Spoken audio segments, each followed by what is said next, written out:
Hi friends, कैसे हैं आप लोग। आप देख रहे हैं शाही पाठशाला और मैं हूं बीके सिंह।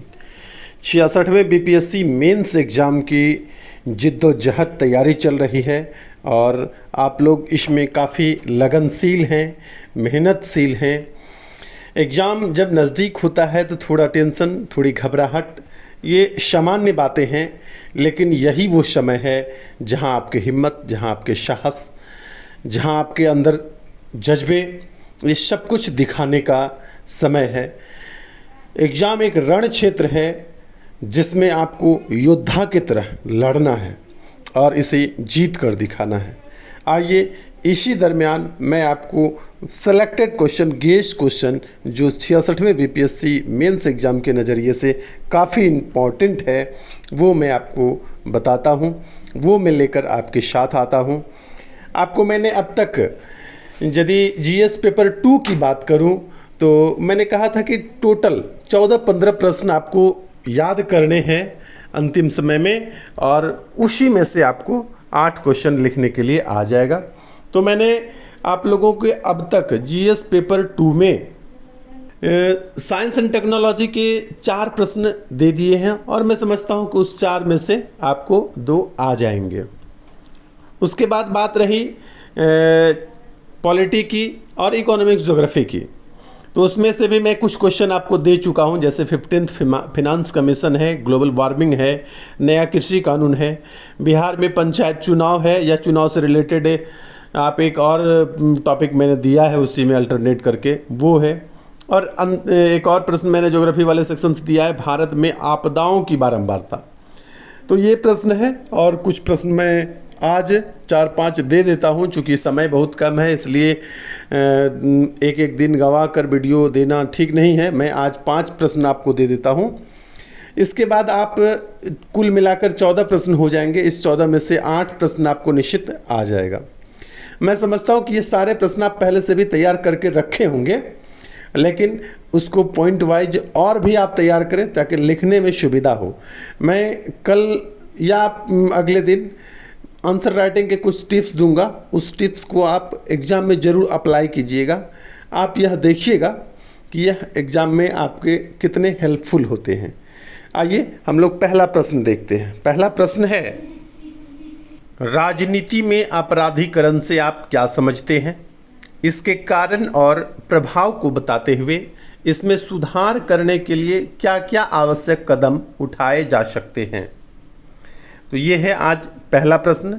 इसी में से एक अल्टरनेटिव विकल्प वाला प्रश्न या करके मैंने लिया है, उसको भी देख लीजिए।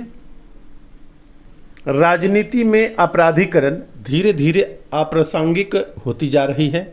इस कथन के आलोक में अब तक किए गए चुनाव सुधारों की प्रासंगिकता पर विचार कीजिए। तो यहाँ पर चुनाव सुधार को भी मैंने थोड़ा सा लिया है और राजनीति में आपराधिकरण तो है ही। तो ये 2 प्रश्न।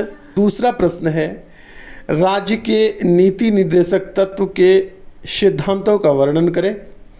इसके महत्व को बताते हुए बिहार में इसकी संभावना को देखते हुए इस पर टिप्पणी करें।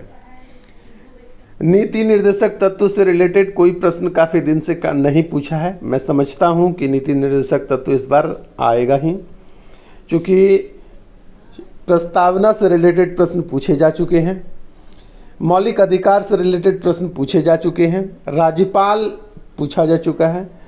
मैं समझता हूं कि इस बार नीति निर्देशक तत्व होगा ही, चाहे इसमें जिस प्रकार का भी टेल लगे हों, लेकिन प्रश्न रहेगा ही। आइए हम लोग तीसरा प्रश्न देख लेते हैं। हाल के कुछ वर्षों में केंद्र राज्य संबंधों में कटुता नजर आती है। इस कथन के आलोक में केंद्र राज्य संबंध को बताते हुए और इसके प्रभाव को बताते हुए आवश्यक सुधार की संभावनाओं पर अपना मत व्यक्त करें। तो केंद्र राज्य संबंध आपको देख लेने हैं, क्योंकि जिन राज्यों में भी प्रतिस्पर्धाओं का सामना करना पड़ता है, क्योंकि 2 अलग अलग राजनीति दल के सरकार हैं, तो निश्चित रूप से दोनों का मत अलग अलग है, तो कुछ मतभेद भी संभव है। खासकर पश्चिम बंगाल से यह काफ़ी ज़ोरदार तरीके से आलोचना होती है वहाँ से कि केंद्र जो है राज्य सरकार को सहयोग नहीं करते। आइए अगला प्रश्न है, प्रश्न संख्या 4 जो है, नीति आयोग ने हाल ही में सतत विकास लक्ष्य इंडिया इंडेक्स 2020-21 जारी किया है। यह क्या है? इसको पूरा करने के लिए केंद्र और राज्य सरकारों द्वारा संचालित योजनाओं को बताते हुए बिहार में इसके सुधार की संभावनाओं पर विचार कीजिए। नीति आयोग ने जो सतत विकास लक्ष्य का ये इंडेक्स जारी किया है, इसमें पहले नंबर पर केरल है, पूर्ववत बना हुआ है, और अंतिम पायदान पर पूर्ववत बिहार भी बरकरार है। तो यह इस बार के लिए बहुत इम्पॉर्टेंट हो जाता है। सतत विकास, इसको समावेशी विकास और सतत विकास में बहुत माइन्यूटली अंतर होता है। तो आप समावेशी विकास भी तैयार कर लेंगे और सतत विकास भी तैयार कर लेंगे।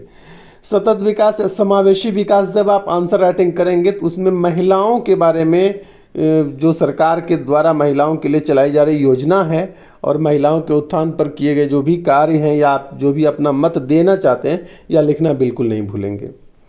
आइए, अंतिम प्रश्न है, कॉन्ट्रैक्ट फार्मिंग क्या है? इसके सकारात्मक एवं नकारात्मक पक्ष को बताते हुए बिहार के संदर्भ में कॉन्ट्रैक्ट फार्मिंग की संभावना पर अपना मत व्यक्त कीजिए, अपना विचार दीजिए। तो ये 5 प्रश्न हैं। मैं जीएस पेपर 2 को आज समाप्त कर दिया हूँ। आप निश्चित रूप से इन 5 प्रश्न को और जो मैंने पीछे दे चुका है उन प्रश्नों को भी अच्छे से तैयार कर लीजिएगा, और आप धैर्य और संयम का परिचय देते हुए अपनी निष्ठापूर्वक अपनी पढ़ाई पर ध्यान दीजिए, तैयारी कीजिए, कम से कम लोगों से बातें कीजिए, ज़्यादा से ज़्यादा समय पढ़ाई पर खर्च कीजिए। मन नहीं लगे तो आप आराम कीजिए। और वैसे विद्यार्थी जो बीपीएससी के ऑलरेडी अच्छे स्टूडेंट हैं, उनसे कुछ आप टॉक अबाउट कीजिए सब्जेक्ट के बारे में, पेपर के बारे में, तो यह आपके लिए फ़ायदेमंद होता है। बहुत बहुत धन्यवाद।